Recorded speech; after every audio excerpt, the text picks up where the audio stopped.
Hello, Bits and Bones. My name is Slady V, and welcome to my channel where I review content while I make content and just talk sometimes.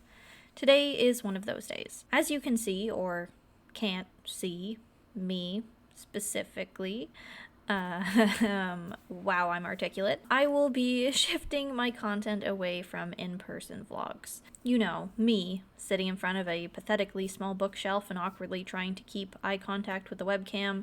The good old Slady quality that you've come to expect. I will still do them, but not as a main method of communication. If you've been following me a while, you'll know that I've struggled finding a way to balance my love of writing, art, and commentary, and this is the best solution that I've come up with. I hope you understand and the change of visual stimuli isn't too jarring. This will just take a little bit of practice for me to learn how to edit these kinds of videos too. So speaking of which, practice being the of which, today I just wanted to sit down and have a chat about digital art. Specifically, the stigma that I've had against it my whole young adult life, where that came from, and why, as artists, we should occasionally step back and re-examine our beliefs when it comes to quality or skill. This video is a story time about my life as a creator to contextualize everything, and then we'll get into how that formed my opinions on digital art, and now how those opinions have pretty much completely changed. So let's start at the start. I would like to tell you I'm one of those people who have been an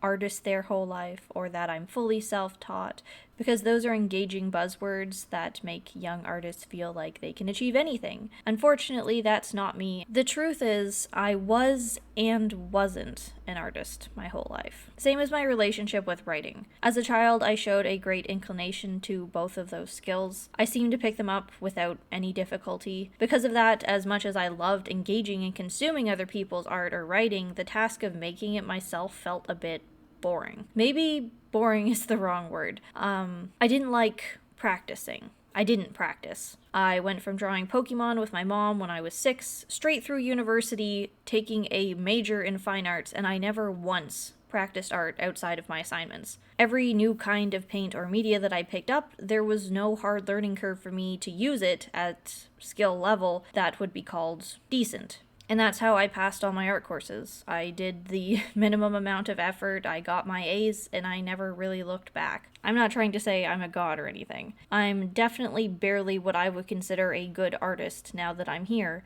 But what I went through, no matter how nice that might sound, to be me, to just pick up whatever traditional medium you want and make something with it, was actually extremely hindering. I wasn't growing, I wasn't learning, I wasn't becoming a better artist. I was just scraping past obstacles as they came and telling myself, that's good enough. So, once university ended and life hit, I dropped art hard. I picked up a pencil once a year at most, just to convince myself that it was fine as long as I could still do it. Do something that looked okay. As long as I remained decent, nothing really mattered. Being a real artist that made and practiced art just wasn't in the cards for me, I thought. And that's how I was both an artist and not an artist at the same time. I'm sure you can imagine imposter syndrome is a real terror for me. A large part in my mentality was not just my own hubris, thinking I was above practicing to be good at something, but another part of it was a lack of availability to accommodate art in my life. Art materials can be expensive, and although I went to university for art, it was kind of one of those art courses where you determine how much you grow. You can pass no matter what, and what you get out of it is entirely based on you as a student, not the teacher, not the course. So yeah, my experience there didn't progress me at all. I've hoarded materials I got from my art classes there, and I still have 80% of them, some completely untouched and unused. And it's been over half a decade. I was raised really frugal, and justifying even using the tools I already have is hard. What if I make something ugly? What if I waste my materials on nothing? That's a genuine anxiety that's also held me back from participating in art, and being inherently decent at art lent me to justifying my hoarding and never actually making art. It sounds stupid to say it out loud, I know. I was and wasn't an artist. A year ago from now, I would have felt ashamed announcing that title for myself. I was, and I currently am, still an imposter, but I'm trying to change that here with this. So all this 25 years of procrastinating doing what I actually wanted to do, consequently formed a hatred for digital artists. Not like a burning passion sort of thing. Honestly, I was just so extremely jealous of them that I would put them down in my head. Call them less artists than me because they didn't even use real paint. They didn't make something physical, and that's how I made myself feel better. P.S. I have never, ever commented on other artists or expressed this verbally. This was just something that was festering inside of me passively as I watched my life as a non-artist pass me by. To be entirely truthful, because I'm a frugal hoarder, I jealously hated digital artists on principle. They had something physical that I didn't, even if that wasn't the art itself. I couldn't afford a computer to make art on, a tablet, or even the programs I needed to run it. I was not well off, and I was bitter about it to everyone who had something better than me. My inability to even participate in digital art if I wanted to just compounded negative feelings toward the medium. I kind of disregarded digital artists' skills to make myself feel better, telling myself they're not using real paint, theirs is unlimited, therefore it has no value. They can mess up as much as they want. They have technology and layers that can fix things, and that's cheating. On top of all that was the fact that I'd never not, here's that word again, been decent at something. I was scared that if I tried to do digital art and sucked at something for the first time ever, it would destroy me. If I did this and failed, I'd never try doing art again. That's just how fragile and vulnerable the mind can be sometimes. Since I'd never had to face adversity in pursuing art, I'd never genuinely grown or struggled to produce it, so in turn, I wasn't mentally equipped to be faced with that. To size myself up as a young adult and find myself lacking for the first time. It sounds super privileged and snooty, I know. But what a lot of people don't talk about is how crippling easy success can be sometimes. It doesn't equip you for failures or struggles or life. It makes you a much weaker person to be inherently good at something. Privilege in any aspect of life can be a crutch that stops you from being the best version of yourself that you could be because you're not trying or feel that you need to. I don't think the mentality that I had is reflective of young artists that haven't had the opportunity to dabble in whatever kind of art they'd like to. I think it had a lot to do with the time and environment of millennials' upbringing. Technology was something to oppose. Our teachers in all aspects of learning were being met with ways changing, and they opposed them. When I was a young kid deciding whether I wanted to continue to do art or be an artist or a vet or, whatever it was, digital art, or as teachers would tell us, digital art was kind of considered cheap at that time, at between the 90s and the 2000s. And when I wanted to find things not to like about something outside of my reach, I leaned into those gatekeeper art teachers saying that traditional art was the only valid art form. Just like how English teachers will die on the hill for Shakespeare because it's iambic pentameter quartets and free verse poetry is just garbage.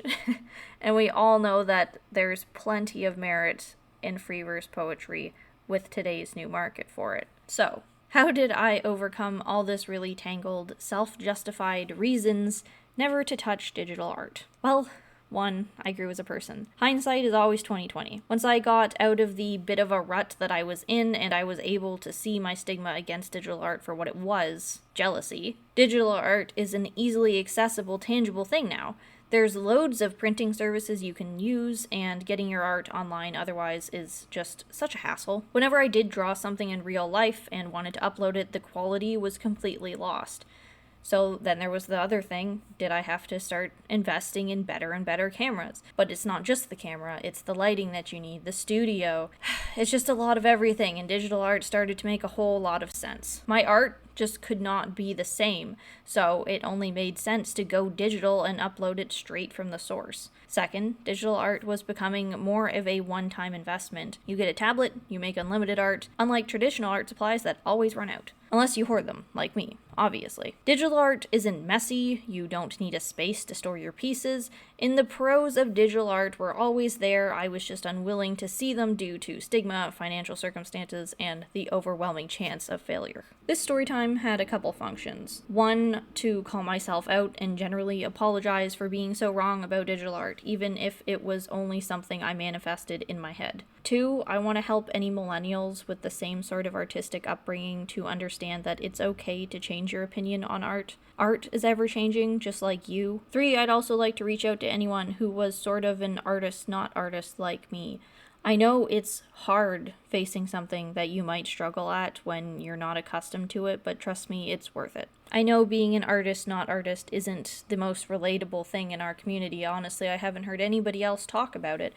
But if there are other people out there that kind of went through the same thing, I'd like to connect. Know that I'm not just like a crazy freak. And if I am just a crazy freak, then, well, at least I know. So that makes everything just like a little bit better. Sometimes knowing is just nice. In the end, I have a lot to learn about digital art. The recording that's been playing during this video is my first digital drawing. It's a trace of a line sketch that I already did. And as you can see, I am struggling with using the tablet's line weight and pressure.